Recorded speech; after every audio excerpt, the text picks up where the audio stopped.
Cheers, folks. It's Howard Crampton Jr. Created this video specifically for all of you who have subscribed to my email list or have remained subscribed to my email list. This is regarding my relationship education and divorce prevention program, Reunite with Passion, based on 5 basic relationship principles. And today what we're going to be discussing is the secret combination, kind of like when you were in high school and you had the combination to your locker, right?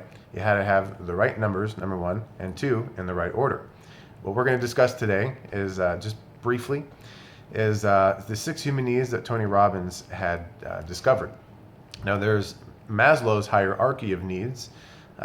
These vary a little bit different because they don't have to go, they're not expressed in a particular order.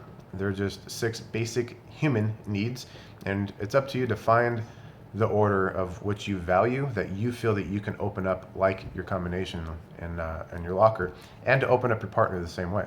In relationships, a lot of times we think that we know what our partner appreciates most, and we've never really been taught how to be in relationships. Very few of us have, as a matter of fact. And even those who have well-functioning relationships, very few of those were even taught how to be in a relationship. Again, we just model after typically our parents' relationships, friends' relationships on TV and in the media, and we haven't learned.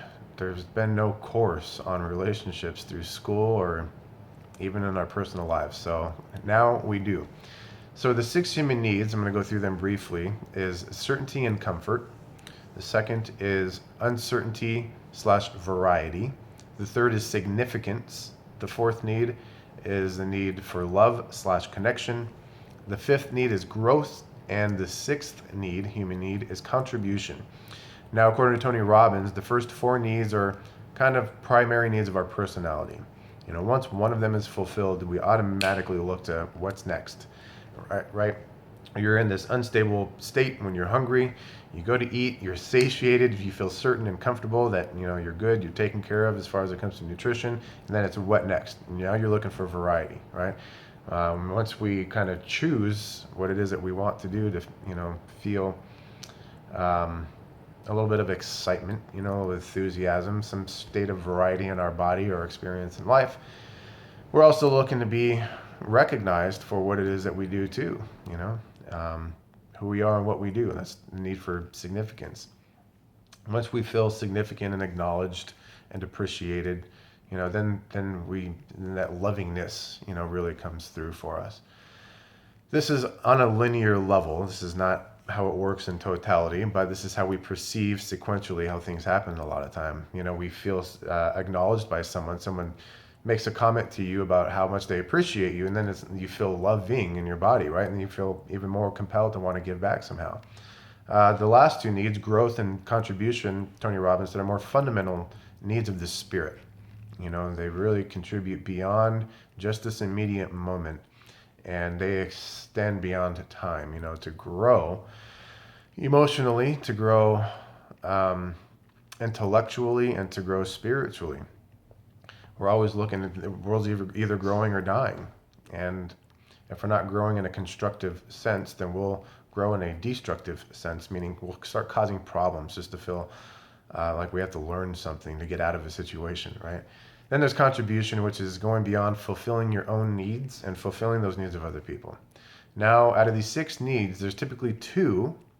These are your most valued needs that stand out above all the rest. And how you can do this is you can go through each of the 6 needs. And what I'll do in just a moment is I'm going to go through some code words of each of those needs. And if the 6 needs that I expressed, if those words don't really resonate with you, then at least one of these code words will.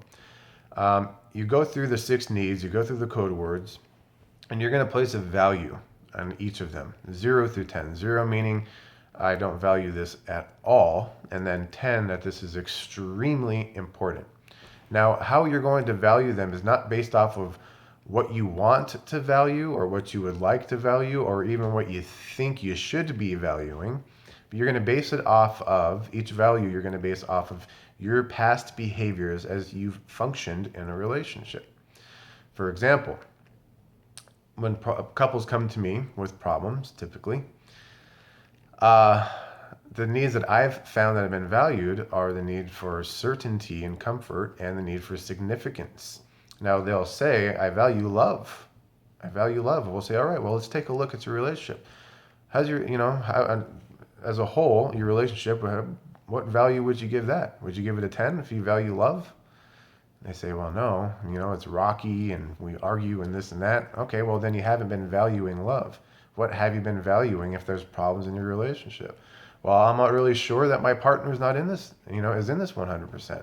They seem to be doing this, and they give me a whole list of problems that their partner is doing, right? So therefore, they're not certain that everything is going to be okay. You see, now they value this certainty. They don't feel appreciated in their relationships. What I've discovered, the two biggest reasons that relationships fail, the experts will tell you that it's sex and money. That the biggest things that couples fight about is sex and money, and you might find that true in your relationship, but it's not. You see, those are just means to an end. Money is a vehicle to achieve an end. Money's not happiness within itself, but when you spend it, the experience afterwards is I feel happy when I have money. Sex is the same way. It's a vehicle to an end. So what we find is that one or both partners, this is the number one reason why relationships fail, is that they don't feel important or acknowledged in the relationship. Number two, some experts say it's communication, but I say effective communication, because we're always communicating. We're either yelling and screaming at each other, or we'll just give you a look. Your partner gives you that look, or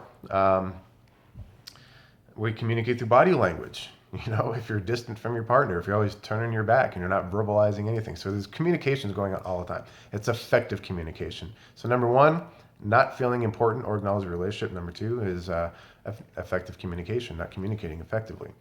So with the 6 human needs, when you understand how am I functioning in my relationship, what is it that I seem to be valuing? And then you go through each one.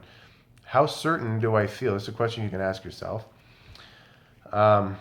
How certain do I feel? How comfortable do I feel within this relationship? Now, here's some code words. Is the need for security? Is the need for predictability? Can you predict that everything is going to be okay? Do you feel certain that everything is going to be all right? Do you feel comfortable day in and day out from moment to moment when you're with your partner? Do you feel grounded? Do you feel protected? These are some code words. And if you don't, then place that value on the need. How do I feel? Do I feel grounded? Do I feel protected? Do I feel secure? Do I feel safe in this relationship? Or how safe do you feel? How comfortable do you feel in the relationship? And as it's been functioning from in the past up until now. All right, so the clear question, according to this need, how comfortable do I feel in the relationship as it's been functioning in the past up until now? And you place your value there. Next need is the need for variety or uncertainty. When we're too certain in life, we need change. We need suspense. Here's some code words for that. Is suspense, uncertainty, exercise, to be surprised, right? Change. We just need change in the relationship. So you ask yourself, how much change, how much exertion, how much surprise do I feel in the relationship? And this is positive surprise, positive certainty, right? How much positive variety do I feel in the relationship? And then you place that value. Next is the need for significance. This is the need to be acknowledged for who you are and what you do. Some code words for this are feeling important, a sense of pride, achievement, performance, perfection that's in the relationship, some evaluation, some discipline, and even competition, right? So you ask yourself, how significant have I felt in the relationship in the past up until now? And you put that value there. Next, love and connection. Love, in essence, is unconditional, okay? A lot of times we settle for comfort instead of love because we're not faithful in our partner. That we're going to get back from them what we give into the relationship. And so we kind of play this caution game, like we're walking on eggshells. You're walking with your walking stick in a field, poking ahead of you for landmines, so to speak, right? To see where it's going to be set off. And that's not loving at all, is it? No, not at all. So we can develop certainty by faith, and we can have that love within ourselves. A Course in Miracles says that not to trust not to trust yourself, but to trust the love of God within you to achieve things. Not to put your faith in the self with a small s, meaning the ego. Not to place that faith in that ego of your partner, but to place your faith in the love of God in your partner. And that's love, right? The love of God. And within the love of God or your higher power, whatever you call that, there's definitely certainty there, right? There's going to have everything you want, so there's the variety. You're going to feel significant because, you are a child of God. And when your partner recognizes that within you and you recognize that within your partner, you definitely feel significant. And love is just, the expression of that totality anyway. So when you're in a loving state, when loving things show up in your relationship. And if loving things have not been showing up, that's some growth. Now that's the next need, is this need for growth in the relationship. To grow emotionally, to grow spiritually, and to grow intellectually. If the relationship doesn't feel like it's growing and you feel stagnant and stuck, then you know that there's some work that needs to be done. You can always go back to that level of love too, because again, love, they say, is the expression of God or your higher power.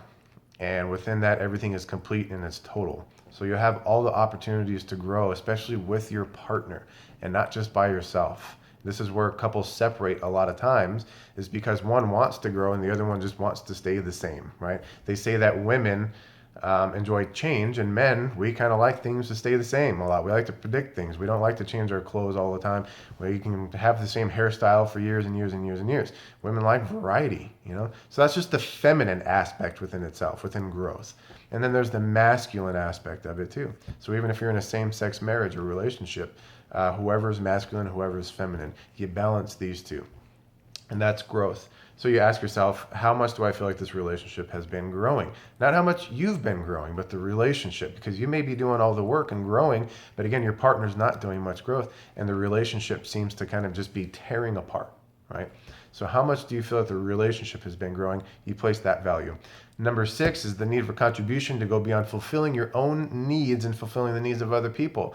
How much do you feel that you've been able to contribute in this relationship? Again, for women or even the feminine partner in the relationship, if they're the domestic engineer type in their home, they don't feel like they're contributing at the level that their purpose in life is calling for. Yeah, they may be taking care of the kids and cleaning and cooking and taking care of bills and stuff at home, but they're not expressing themselves fully. And in the relationship, contributing to the relationship, are you contributing, or are they contributing at that level that they feel like they're really expressing their purpose in life, and not just, the identities of being a mom or a dad or a wife or a husband, but their full life purpose.